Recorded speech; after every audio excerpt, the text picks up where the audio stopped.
자, 5학년 여러분 안녕하세요. 이번 시간에는 필요한 글을 찾아 정리하기 부분을 공부하도록 하겠습니다. 우리 국어 9단원 여러 가지 방법으로 읽어요 부분입니다. 교과서 284쪽이에요.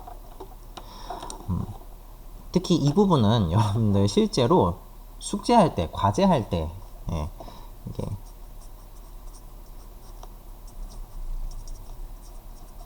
당장 여러분들한테 필요한 걸 생각한다면 숙제할 때 이제 이렇게 읽으면 여러분들이 시간도 절약하고 필요한 정보만 정확하게 챙겨갈 수 있는 장점이 있고요. 나중에 이런 방법들을 연습을 많이 해서 어른이 됐을 때 뭐 회사에 간다던가 아니면 여러분들이 회사를 경영을 한다던가 할 때도 보고서나 계획서를 읽을 때 필요한 부분만 딱딱딱 챙겨서 읽을 수 있습니다. 또 내가 이 글을 읽는 목적에 따라서 글을 다양하게 분석할 수 있는 능력을 기르는 시간입니다. 자, 그럼 첫 번째, 규빈이라는 친구가 고려 청자를 조사해서 발표하려고 여러 가지 글을 찾아봤대요. 근데 지금 여기 284쪽에서 5쪽까지의 글에 규빈이가 밑줄을 쳐놓은 게 있나 봐요. 그러면 이 밑줄들을 보고 규빈이가 어떤 목적으로 이 글을 읽었는지를 우리가 한번 짐작을 해보도록 합시다. 우선 보니까 제목에 밑줄이 가 있네요. 아름다운 비색. 이 비색이 무슨 색일까 해서 밑에 잠깐 봤더니 뭐라고 나옵니까? 우리 교과서 284쪽 아래에 보면 나와 있죠. 그래서 밝고 은은한 푸른색. 푸른색에 가까운 빛깔. 고려청자의 신비로운 색깔을 말하는 그죠? 색깔 이름이네요. 이 비색이라는 말이. 우선 제목에 이렇게 표시가 되어 있고요. 그리고 두 번째로 고려청자는 청자의 빛깔 그리고 독특한 장식 기법과 아름다운 형태, 그러니까 장식 기법과 형태의 밑줄이 그어져 있네요. 이 부분에 좀 관심이 많은가 봐, 규빈이 친구가. 그리고 그 다음 밑줄을 봤더니 청자의 색이 짙고 푸른색 윤이 나는 구슬인 비취옥과 색깔이 닮았기 때문에 비색이라고 불렀는데 중국 송나라의 태평노인이 수중금이라는 책에서 고려청자의 빛깔을 비색이라고 부르며 천하제일이라고 칭찬했다. 즉 청자의 색에 대해서 밑줄을 쫙 그어놨네요. 자, 지금 처음에 제목에 관심을 좀 가졌고요. 규빈이 친구가 비색 그리고 장식 기법과 형태에 관심이 좀 있는 것 같고 그리고 청자의 색에 관심이 많습니다. 그러고 나서 이제 285쪽에 봤더니 첫 번째로 기법. 근데 이 기법이 앞에도 나와 있다시피 상강기법을 말하는 겁니다. 이 기법은 금속 공예나 나전 칠기의 장식 기법으로 쓰고 있었지만 고려 도공들이 도자기를 만들 때 장식에 처음으로 응용을 한 기법인가 봐요. 이 상강기법으로 만든 고려 청자는 구름과 항문이를 새긴 청자상감 운항문 매병이 대표적이다. 여러분 고려 청자를 보면 고려 청자라고 검색하면 제일 많이 검색되는 게 바로 이거예요. 이게 바로 청자상감 운항문 매병이라는 도자기입니다. 상강기법에도 관심을 좀 가졌네요. 규빈이 친구가. 자, 그 다음 밑줄을 봤더니 그릇에 이번에 실용성을 넘어 예술적 아름다움을 지닌 청자는 고려인의 생활 속에 널리 쓰였다. 역시 그러니까 지금 이 도자기의 아름다움에 대해서 굉장히 초점을 맞춘 상태야. 자, 그리고 마지막 표시된 걸 봤더니 고려 청자는 맑고 은은한 비색으로 유려한 곡선을 강조하며 상감 기법으로 회화적 아름다운 무늬를 표현한 것이 특색이다 해서 고려청자의 색깔, 모양, 그리고 상강기법 특징을 요약해 놓은 부분까지 딱 표시를 해놨네요. 여기까지 이제 규빈이 친구가 정리를 한 건데, 자, 여기서 이제 또 중요한 게 규빈이 친구의 말풍선이에요. 제목에 나온 뭘 봤어요? 제목. 이 글을 읽기 전에 제목을 먼저 본 거야. 그래서 내용을 미리 유추하는 거지. 아, 이 글이 이런 내용이겠구나를 미리 생각하고 있는 거야. 그래서 나한테 내가 지금 이 과제를 하는데 또는 이 일을 이런 정보를 얻는데 도움이 되는 글인지 안 되는 글인지를 제목에서부터 거르는 거예요. 제목을 봤는데 이거 나랑 별로 관련 없는 제목이다. 그러면은 이 글은 안 읽어도 되는 글이야. 여러분들이 실제로 필요한 정보를 얻을 때 이런 식으로 나한테 필요한지 아닌지를 제일 확인하기 쉬운 게 바로 제목이에요. 그리고 이 글에는 사진도 같이 나와 있네. 글만 본 게 아니라 사진도 같이 봤나 봐. 그리고 중요한 거. 낱말들을 중심으로. 그래서 그냥 한번 이 글을 처음부터 꼼꼼히 읽어보는 게 아니라 쭉 대충 읽어보는 거야. 쭉 봤는데 내가 필요로 하는 단어가 눈에 좀 띄어. 그런 글이면 나한테 필요한 거예요. 지금 조금 일반적인 수업하고는 좀 다르게 이 글을 다 안 봤죠. 규빈이 친구가 표시해 놓은 거 위주로만 봤잖아요. 이런 식으로 글을 굉장히 대충 보는 거야. 자세히 꼼꼼하게 하나하나 읽는 게 아니라 쭉 봤는데 기법 나오고 형태 나와. 색 나오네. 상강기법 보이네. 그러면 이거 나한테 필요한 글이구나. 이렇게 대충 훑어보는 거예요. 이런 것도 필요합니다. 왜냐면 요즘 같은 시대에는 정보가 너무 많거든요. 글도 많고 동영상도 많아요. 사실 여러분 유튜브 동영상 볼 때도 마찬가지지.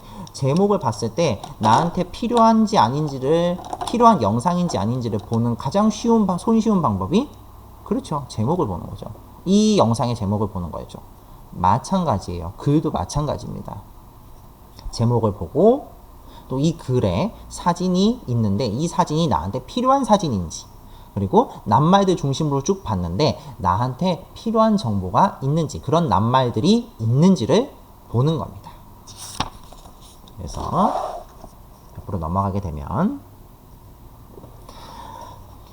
규빈이가 아름다운 비색을 지닌 고려청자를 읽을 때 어떤 방법으로 글을 읽었는지 살펴봅시다 합니다. 첫 번째, 규빈이가 이 글에서 밑줄 그은 부분만 읽었다면 그 까닭은 무엇일까요?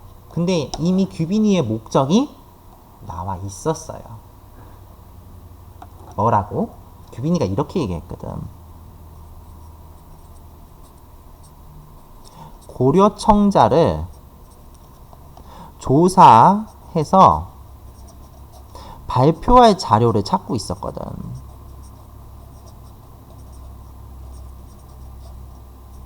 즉, 규빈이가 이 표시된 부분만 본 이유는 발표 때 필요한 내용이기 때문이에요.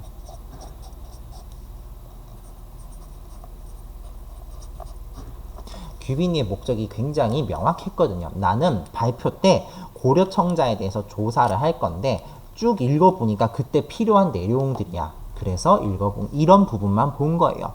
근데 규빈이가 이런 방법으로 읽었다는 거지. 이걸 간단히 빈칸 채우기로 정리를 해보겠습니다. 규빈이가 읽은 방법이에요.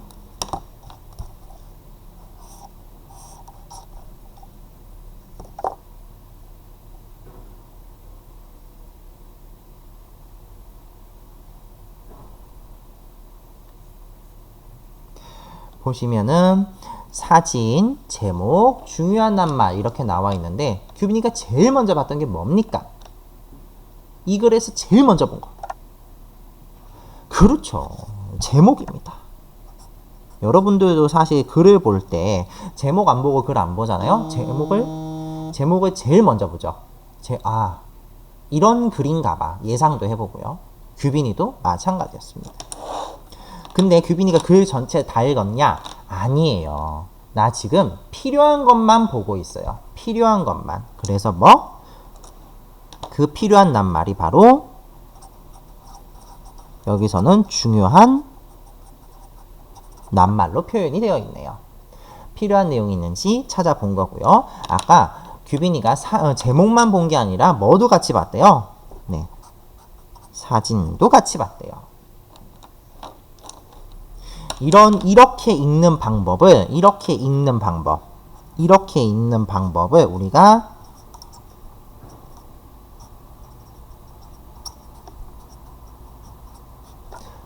훑어보기라고 해요. 규빈이가 즉 읽은 방법이 바로 훑어보기 방법이야. 글을 처음에 준비 시작 땡 해가지고 꼼꼼히 처음부터 다 보는 게 아니에요. 왜냐면 규빈이가 그렇게 해서 조사를 할 거면요, 규빈이가 인터넷에만 검색을 한다고 해도 엄청나게 많은 글이 나올 텐데 그거를 하나하나 다 볼 시간이 없단 말이죠. 그러니까 제목 딱 보고 필요한 거 나하고 관련이 있는지 한번 고르고, 그 고른 글 중에서 쭉 다시 한번 훑어봤는데 중요한 낱말이 있는지 없는지 해서 또 걸러내고, 그리고 제목뿐만이 아니라 사진까지 같이 나와 있으면 더 좋겠죠. 그런 식으로 이렇게 대충대충 훑어보면서 나한테 필요한 자료인지 아닌지 구분하는 거, 이게 바로 훑어보기입니다. 특히 요즘같이 정보가 많은 시대에서는 저 훑어보기를 잘 해야 내가 짧은 시간에 필요한 정보를 정확하게 얻어낼 수 있습니다. 자, 그러면 규빈이가 글을 읽은 과정을 살펴볼게요. 규빈이가 글을 읽은 까닭은 아까도 이야기 나왔었지만 고려청자에 대해서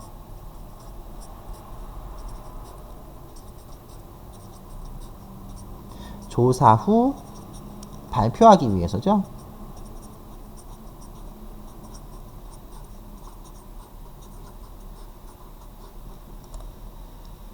그리고 두 번째, 규빈이가 고려청자를 조사할 때 그래서 필요하다고 생각한 내용. 자, 이거는 규빈이가 표시를 한 내용을 가지고 유추를 하는 거예요.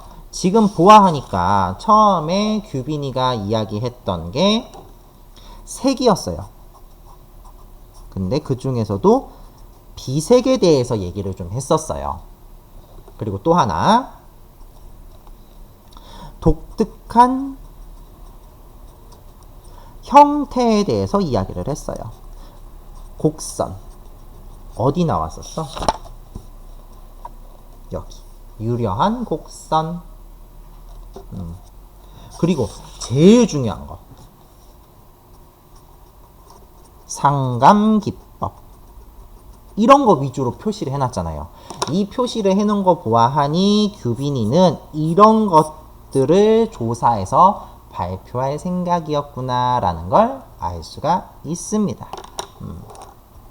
규빈이처럼 글을 읽은 경험이 있는지는 이제 여러분들 경험을 되돌아보면 정리할 수 있겠죠. 그런데 이 똑같은 글을 다른 목적으로 읽으면요, 완전히 다르게 읽어요. 이번에는 이 친구가 고려청자의 색, 형태, 기법을 조사하려는 게 아니라 고려청자를 남들한테 알려주려고 글을 참고한대요.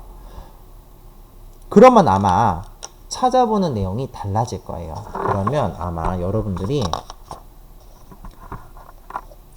여기 고려청자, 아름다운 비색을 지닌 고려청자라는 글을 다시 읽었을 때 규빈이가 표시한 거랑 다른 부분을 표시할 가능성이 매우 높습니다. 그러니까 똑같은 글을 봐도요, 내 목적이 어떻게 되느냐에 따라서 글을 다르게 보게 됩니다. 그럼 여기서 이제 과제 하나를 낼게요. 자, 이런 목적으로 읽었을 때, 여러분들, 이런 목적으로 읽었을 때 중요한 부분을, 중요하다고 생각하는 부분을 표시해 보세요.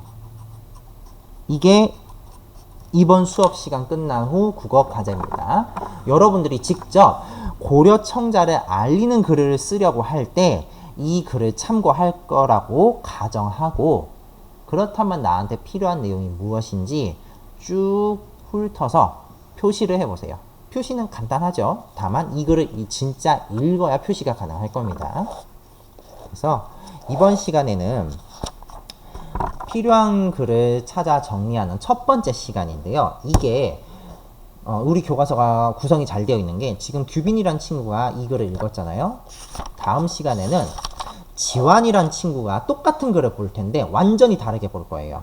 그럼 지환이는 어떤 목적으로 어떤 방법으로 이 글을 읽었는지 또 살펴보도록 하겠습니다.